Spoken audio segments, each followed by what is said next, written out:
शुभ संध्या दोस्तों, मैं राघवेंद्र साहू दृष्टि एंड विजन में आपका हार्दिक स्वागत करता हूं। जैसे पिछले वीडियो में मैंने चर्चा किया था हिंदी के पाठ्यक्रम के विषय में कि जिसमें मैंने पहला ही आपको टॉपिक बताया था वर्णमाला। आज उसी संबंधित कुछ देखते हैं जरा। तो वर्णमाला में डिस्कशन करते हैं। तो पहला ही जो हमने टॉपिक आपको बताया था वर्णमाला। ठीक, तो वर्णमाला में हम देखते हैं क्या, दो तीन चीजें हैं आपका। पहले वर्ण, अक्षर, ध्वनि। वर्ण, अक्षर और ध्वनि। अब बात करते हैं कि वर्ण क्या होता है, अक्षर क्या होता है और ध्वनि क्या होता है। आपने दोस्तों पढ़ा होगा कि शब्द की सबसे छोटी इकाई ध्वनि होती है। यदि मान लिया जाए आपका ध्वनि नहीं दिया तो फिर आपका या तो वर्ण दिया होगा या अक्षर दिया होगा।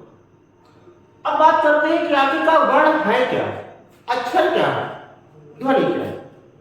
तो देखते हैं जरा, यदि मैं अक्षर को तोड़ता हूं तो आ प्लस क्षर आएगा। आ प्लस क्षर। आ का अर्थ होता है नहीं और क्षर का मतलब होता है क्षरण होना या इसी को कहते हैं नष्ट होना।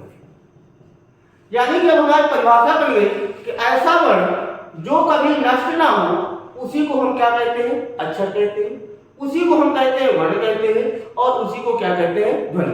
क्यों? क्योंकि ये जो तीनों चीजें हैं ये आपके तीनों एक दूसरे के समानार्थी शब्द हैं। ठीक, यानी कि ऐसा वर्ण जो कभी नष्ट ना हो, आप ऐसे लिख सकते हैं बेटा, ऐसा वर्ण जो कभी नष्ट ना हो उसे अक्षर, वर्ण और ध्वनि कहते हैं। बात क्लियर? यहां तक कि आपको ये समझ में आ गया होगा कि वर्ण क्या होता है, अक्षर क्या होते हैं और ध्वनि क्या होती है। अब बात करते हैं यदि अक्षर की, तो अक्षर में कहीं कहीं पूछ लेता है कि इसमें समास कौन सा है। इसमें बेटा है आपका नई तत्पुरुष समास। कौन सा समास है इसमें? नई तत्पुरुष समास इसमें अक्षर में, अर्थात जिसमें भी आ और अन दो उपसर्ग लगे हो। जिस तत्पुरुष समास में आ और अन दो उपसर्ग लगे हो वो आपका नई तत्पुरुष समास होता है। और आ और अन का जो अर्थ होता है नाम, अर्थात नकारात्मक होता है। इसीलिए हमने कहा कि आपका अर्थ क्या होता है, नहीं अर्थात ना, कि जिसका क्षरण ना हो वही आपका क्या है, अक्षर है। यानी ऐसा वर्ण जो कभी नष्ट ना हो उसे हम क्या कहते हैं, अक्षर कहते हैं, वर्ण कहते हैं, ध्वनि कहते हैं। यहां तक मेरा बात क्लियर। अब बात करते हैं इनके थोड़ा सा भेदों की ओर कि आखिरकार इनके भेद होते कौन कौन से हैं। ठीक है,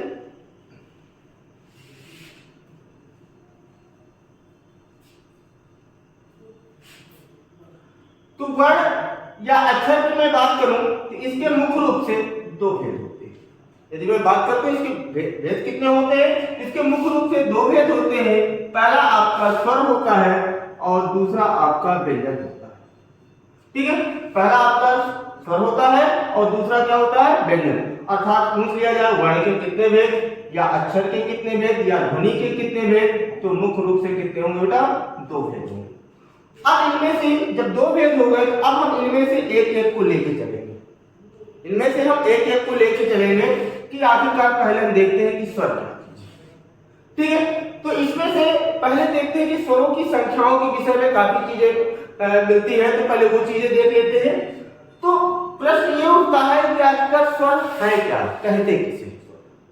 यानी कि ऐसा वर्ण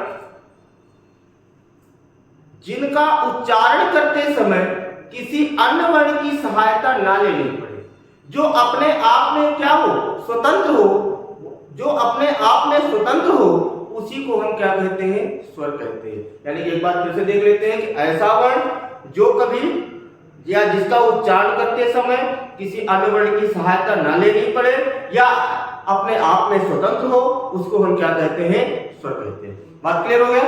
अब इसकी संख्या की बात करते हैं तो इसमें दो तीन प्रकार के आपसे प्रश्न पूछे जाएंगे। पूछ लेगा स्वरों की कुल संख्या, या कहीं कहीं आपको दे देगा स्वरों की संख्या। तो कितनी आपको है 13। स्वरों की कुल संख्या या स्वरों की हिंदी में स्वरों की संख्या कितनी होती है तो आपको कितनी मालूम है 13। दूसरा इसीलिए पॉइंट बनेगा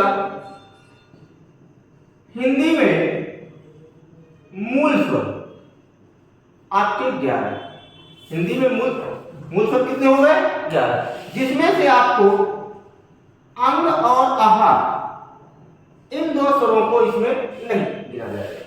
तो जब कुल स्वरों की संख्या आपकी 13 हो गई, मूल स्वर आपके 11 हो गए, जिसमें से अंग और आहार को हम इसमें मूल स्वर के अंतर्गत नहीं गिना जाता। क्यों? क्योंकि अंग और आहार ये क्या होते हैं आपके अयोगवान वर्ण होते हैं। क्या होते हैं? अयोगवान। इसकी भी चर्चा हम आगे करेंगे। अयोगवान वर्ण होते हैं। तीसरा पॉइंट इसमें बनेगा हिंदी में संयुक्त स्वर। हिंदी में संयुक्त स्वर ये कितने होते हैं बेटा 4। हिंदी में संयुक्त स्वरों की संख्या कितनी होती है 4। कौन कौन से होते हैं देख लेते हैं। ए, ऐ, ओ और औ, ये कितने होते हैं 4।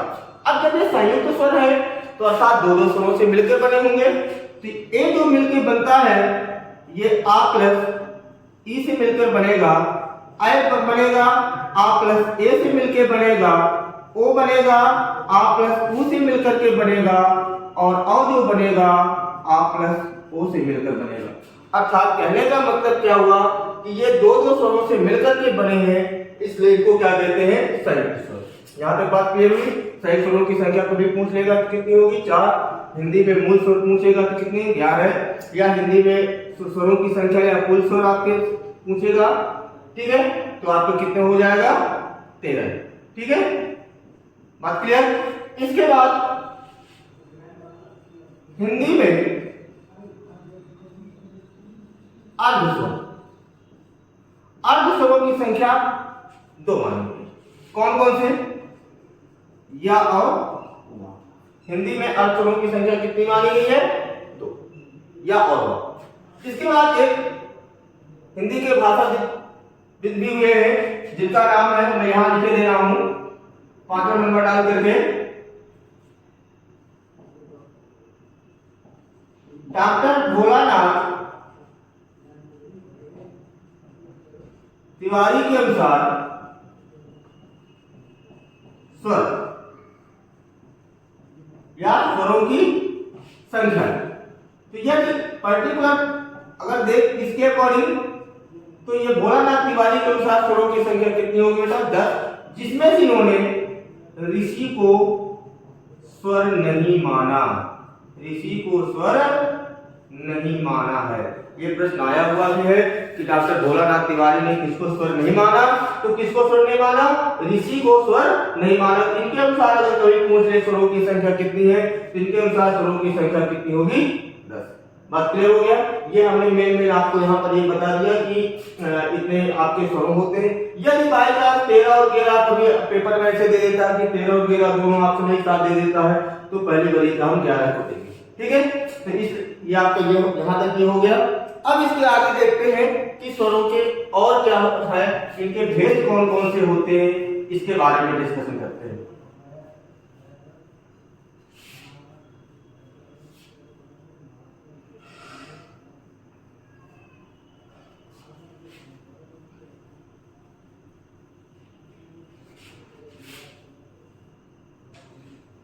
अब बात करते हैं स्वर के भेद। अब हिंदी की चर्चा कर रहे हैं तो हिंदी में स्वर के भेद मुख्य रूप से आपके 2 होते हैं। कितने होते हैं? मुख्य रूप से 2 होते हैं। कौन कौन से? एक ह्रस्व स्वर होता है, दूसरा दीर्घ स्वर होता है। एक ह्रस्व स्वर और दूसरा दीर्घ स्वर। इसको और कहते हैं, नाम और आता है, इसको कहते हैं एकमात्रिक और इसको कहते हैं द्विमात्रिक। अर्थात इसमें एक मात्रा होगी और इसमें दो मात्रा। यदि हिंदी में पूछेगा तो हिंदी में स्वरों की संख्या के भेद कितने होंगे बेटा? 2। यदि कभी इसी से एक रिलेटेड और है, यदि कभी संस्कृत में भी पूछ ले कि बताइए संस्कृत में स्वर के कितने भेद हैं, तो एक तीसरा भी जुड़ जाएगा जिसको कहते हैं प्लुत स्वर, जिसको हम कहते हैं त्रिमात्रिक। क्या कहते हैं? त्रिमात्रिक कहते हैं। इसको क्या कहते हैं? त्रिमात्रिक, अर्थात इसमें 3 मात्राएं हैं। ठीक है, हिंदी में पूछेगा तो आपके 2 ह्रस्व स्वर और दीर्घ स्वर, संस्कृत में पूछेगा तो आपका 2 तो ये रहेंगे, तीसरा ये भी जुड़ जाएगा, अर्थात ये प्लुत स्वर। अब बात करते हैं इनके अंतर्गत आते कौन कौन से हैं। तो इसके अंतर्गत आपका छोटा आ, छोटी ई, छोटा ऊ और ऋषि ये आ जाएगा। इसके अंतर्गत बड़ा आ, बड़ी ई, ए, आए, ओ और औ ये आ जाएगा दीर्घ स्वर में। और प्लुत स्वर में केवल एक ही आता जिसको हम कहते हैं ओम, अर्थात इसमें कितने वर्ण है? 3 वर्ण है। यहाँ तक बात क्लियर हुई।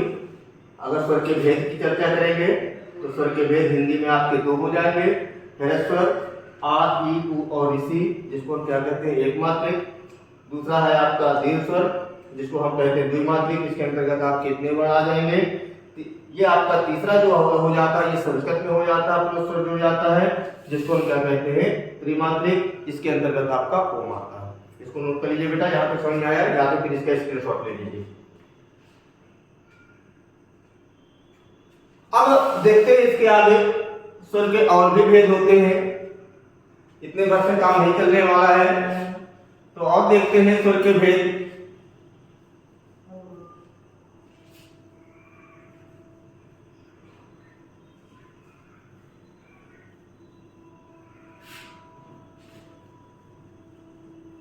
और देखते हैं स्वर के भेद क्या क्या होते हैं।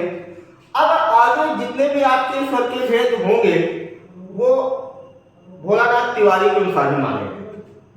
तो यहां पर हम लिखते हैं डॉक्टर भोलानाथ तिवारी के अनुसार स्वर के भेद। ठीक, अब इसके अंतर्गत आपको बहुत अच्छे से समझना है, मैं स्ट्रक्चर से समझा दे रहा हूं इसको। इन्होंने 2 प्रकार के स्वरों का वर्गीकरण दो प्रकार से इसमें किया है। पहला इन्होंने बताया जिह्वा के आधार पर। पहला इन्होंने भेद क्या बताया? जिह्वा के आधार पर। और दूसरा इन्होंने बताया है मुख विवर के आधार पर। किसके आधार पर? मुख विवर।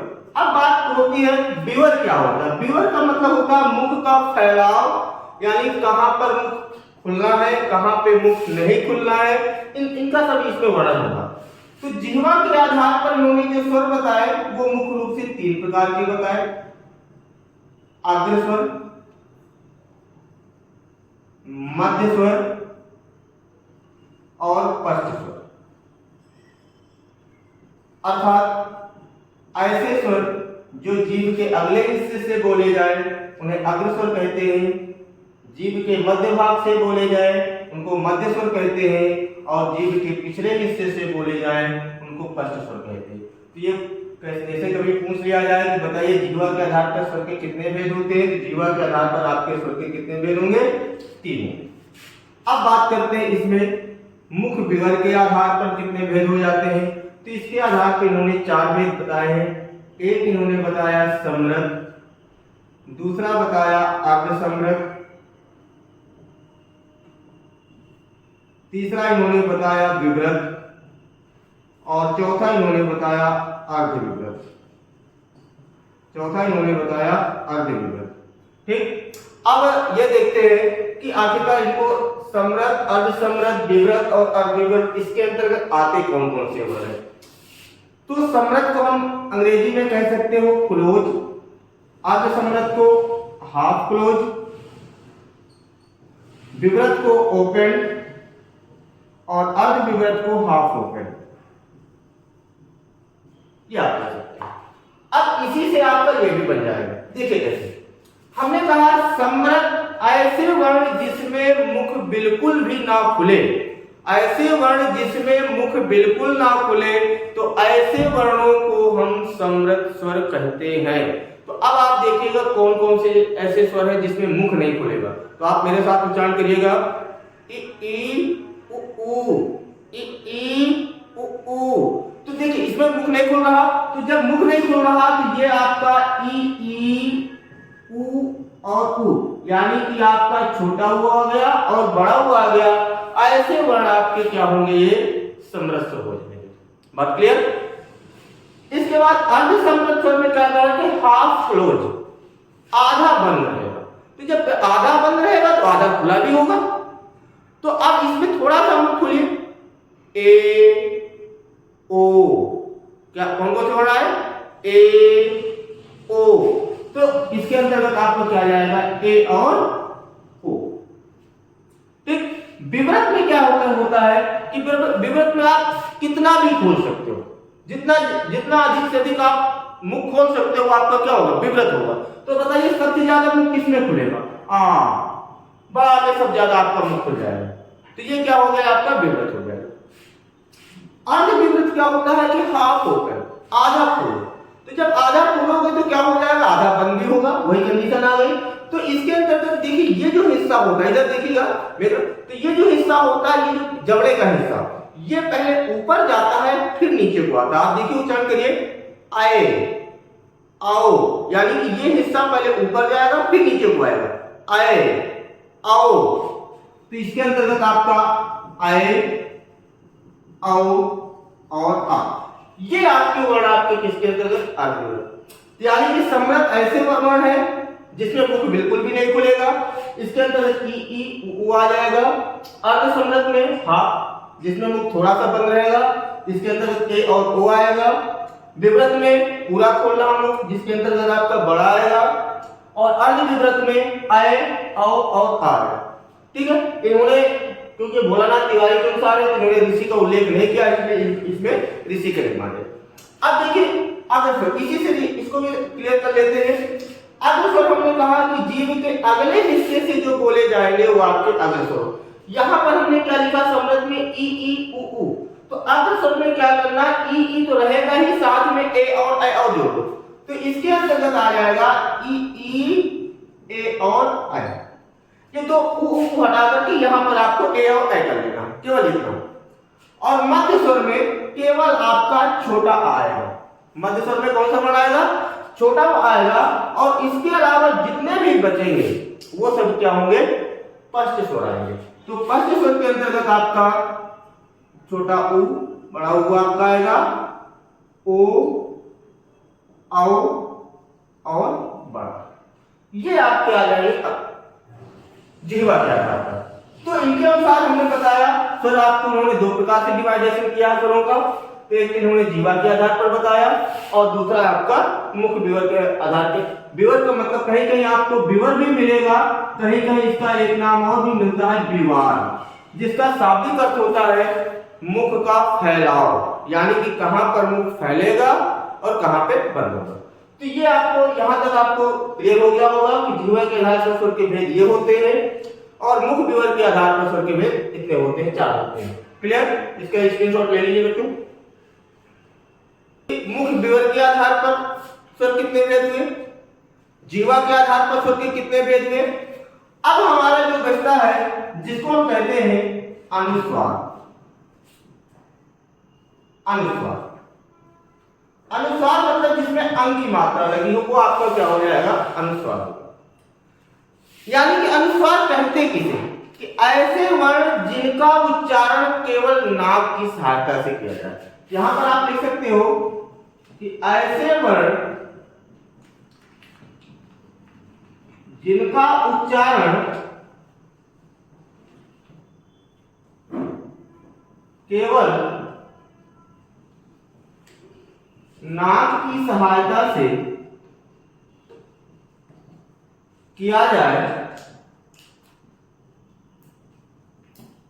उन्हें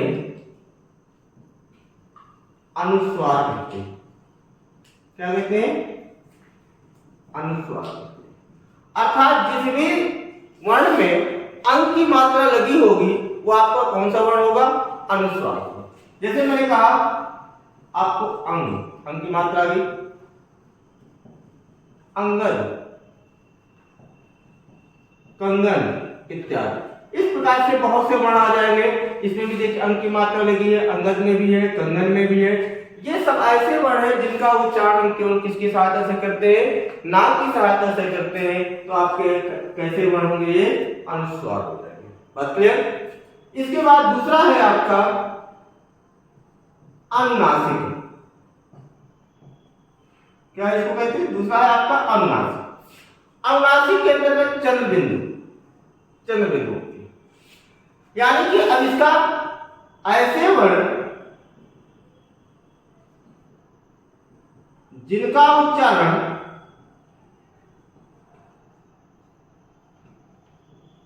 केवल नाक प्लस मुख दोनों से किया जाए,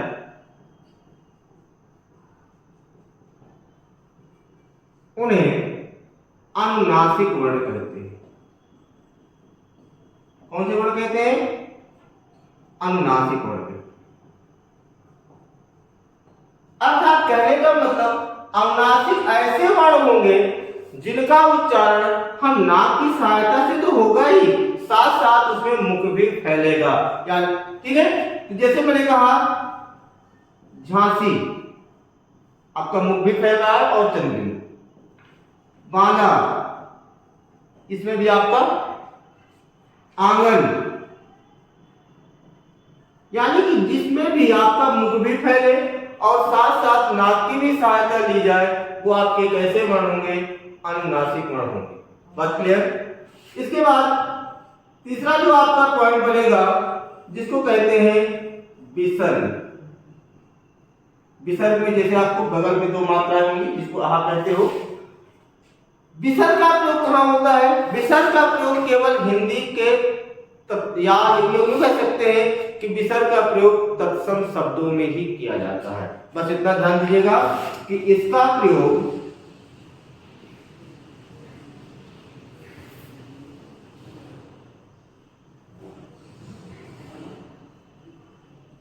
तत्सम शब्दों में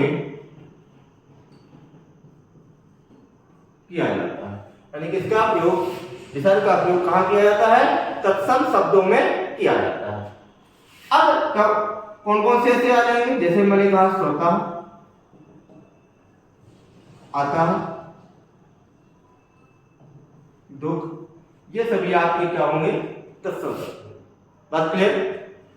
इसके बाद चौथा आपका जो पॉइंट होगा, एक तो हो गया हमारा अनुस्वार, अनुनासिक, विसर्ग, और एक होता है अननुनासिक, जिसका एक नाम और आता है निरनुनासिक। अननुनासिक या निरनुनासिक होता है। अब ये क्या होता है? इसमें केवल जो है ऊपर हम केवल रैट लगाते हैं और बिंदी नहीं लगाते हैं। ध्यान दीजिएगा, ऊपर इसमें क्या लगाते हैं? रैट लगाते हैं बस। जैसे और इसमें ध्यान दीजिएगा, इसका प्रयोग या इसका उच्चारण ऐसे कर सकते हैं, इसका उच्चारण केवल मुख की सहायता से किया जाता है।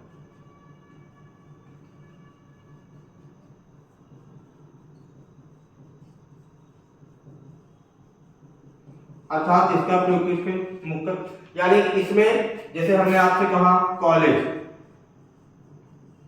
का के ऊपर रैप लगेगा, डॉक्टर। ठीक, तो यहां तक आपका ये क्लियर हुआ कि अनुस्वार क्या होता है, अनुनासिक क्या होता है, विसर्ग क्या होता है, और अनुनासिक और निरनुनासिक क्या होते हैं। अब ध्यान दीजिएगा, इसमें एक इसको और भी कुछ कहते हैं, देखते हैं जरा इसमें। तो आपको ये चीज हो गई कि पूछ ऐसे क्वेश्चन भी आ जाता है कि जिन वर्णों का उच्चारण केवल नाक की सहायता से किया जाए उन वर्णों को क्या कहते हैं? तो अनुस्वार आ जाएगा। जिन वर्णों का उच्चारण नाक और मुख दोनों से किया जाए ऐसे वर्णों को क्या कहेंगे? तो अनुनासिक कहते हैं। यानी कि विसर्ग का प्रयोग कहाँ होता है? कि विसर्ग का प्रयोग हमने बताया आपको तत्सम शब्दों में किया जाता है। जिन वर्णों का उच्चारण केवल मुख की सहायता से किया जाए उन वर्णों को क्या कहते हैं? अनुनासिक, या हम इसी क्या कहते हैं? निरोनासिक कहते हैं। यहां तक आप देख लीजिएगा, नोट कर लीजिए इसको, या तो फिर आप इसका स्क्रीनशॉट ले लीजिए। अब इसी में एक पॉइंट और बनता है हमारा, नोट के तौर पर हम लिखेंगे इसको।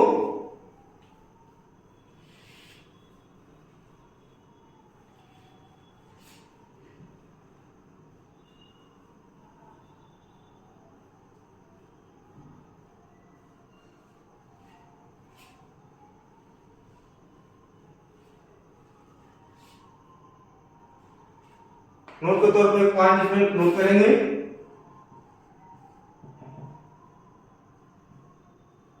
आचार्य किशोरीदास वाजपेयी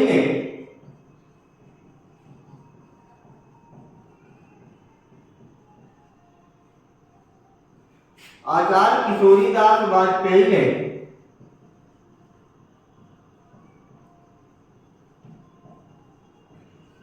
अनुस्वार एवं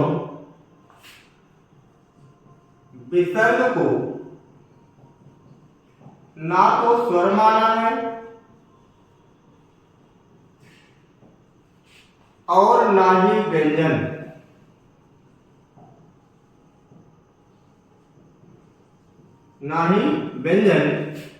अपितु इन्होंने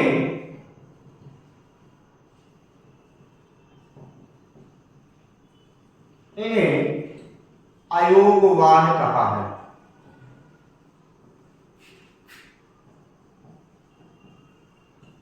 तो पूछ लिया जाए कि अयोगवाह वर्ण किस वर्ण को कहा जाता है, तो हमने ये बताया अनुस्वार और विसर्ग को अयोगवाह वर्ण कहा जाता है।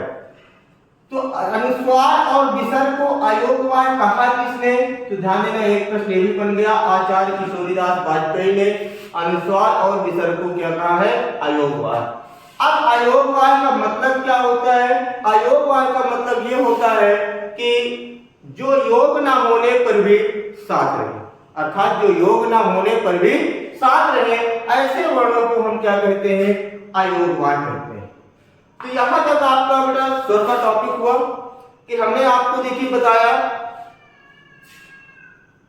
अब देखिए हमने डिस्कशन क्या किया था, इसको एक बार अच्छे समझ लीजिएगा। हमने आपको बताया स्वर कहते किसे, हिंदी में स्वरों की संख्या कितनी? 13 बताई। हिंदी में मूल स्वर बताया आपको 11। हिंदी में संयुक्त स्वरों की संख्या बताई 4। हिंदी में अर्धस्वर बताया आपको 2। इसके बाद स्वरों के आपके भेद बताए। हिंदी में स्वर के भेद आपको कितने बताए बेटा? 2, ह्रस्व स्वर और दीर्घ स्वर। तीसरा जो हमने बताया प्लुत स्वर, वो आपको संस्कृत में होता है। कभी यदि पूछ लिया जाए हिंदी में स्वर के भेद कितने होंगे तो 2, संस्कृत में पूछ ले कितने होंगे तो 3 होंगे। ह्रस्व स्वर के अंतर्गत मैंने आपको बताया छोटा आ, छोटी ई, छोटा ऊ और ऋषि, ठीक। दीर्घ के अंतर्गत बताया बड़ा आ, बड़ी ई, बड़ा ऊ, ए, ऐ, ओ, औ। और प्लुत के अंतर्गत बताया मैंने आपको ओम। ये आपको मैंने स्वर के भेद बताए हिंदी में। इसके बाद किशोरीदास वाजपेयी के अनुसार उन्होंने स्वरों का वर्गीकरण 2 प्रकार से किया। एक उन्होंने बताया जिह्वा के आधार पर और दूसरा बताया उन्होंने मुख विवर या विवार के आधार पर। जिह्वा के आधार पर स्वर के भेद हमने बताया आपको 3, आपको अग्रस्वर, मध्य स्वर और पश्च स्वर। और मुख विवर के आधार पर हमने बताया समृत, अर्धसमृत, विवृत और अर्धविवृत। समृत के अंतर्गत हमने बताया आपको ई ई, उ ऊ। अर्धसमृत के अंतर्गत हमने लिखवाया आपको ए और ओ। और विवृत के अंतर्गत बताया मैंने बड़ा आ। और अर्धविवृत के अंतर्गत बताया ऐ, औ और छोटा। ये आपको अर्धविवृत के अंतर्गत बता दिया। अग्र स्वर में आपको ई ई, ए ऐ आएगा। और सॉरी, अग्र स्वर के अंतर्गत ई ई, ए ऐ आएगा। और मध्य स्वर में छोटा आएगा। और पश्च स्वर में आपको छोटा ऊ, बड़ा ऊ, ओ, औ और बड़ा। तो इस तरह से आपको मैंने इस स्वरों का वर्गीकरण बताया। इसके बाद हमने आपको डिस्कशन किया अनुस्वार क्या होता है। ऐसे वर्ण जिनका उच्चारण केवल नाक की सहायता से उन्हें अनुस्वार कहते हैं। अनुस्वार क्या होता है? अनुस्वार का मतलब है कि जो योग ना होने पर भी साथ रहे, ऐसे वर्णों को हम क्या कहते हैं? अनुस्वार कहते हैं। तो इस तरह से आपको मैंने इस स्वरों का वर्गीकरण बताया। अनुनासिक क्या होता है? ऐसे वर्ण जिनका उच्चारण नाक और मुख दोनों से किया जाए उन्हें आपको अनुनासिक होते हैं। विसर्ग क्या होता है? विसर्ग का उच्चारण केवल हम तत्सम शब्दों में करते हैं, तत्सम शब्दों में इसका प्रयोग होता है। अनुनासिक या निरनुनासिक क्या होता है? यानी कि जिनका उच्चारण केवल मुख की सहायता से किया जाए वो आपका अनुनासिक वर्ण होता है। आचार्य किशोरीदास वाजपेयी ने इनको आपको अयोगवार कहा है, किनको अं और आहार को अर्थात अनुस्वार और विसर्ग को क्या कहा है? अयोगवार कहा है। ये क्वेश्चन कई बार आया हुआ है कि किशोरीदास वाजपेयी ने किसको अनुस्वार अयोगवार कहा है?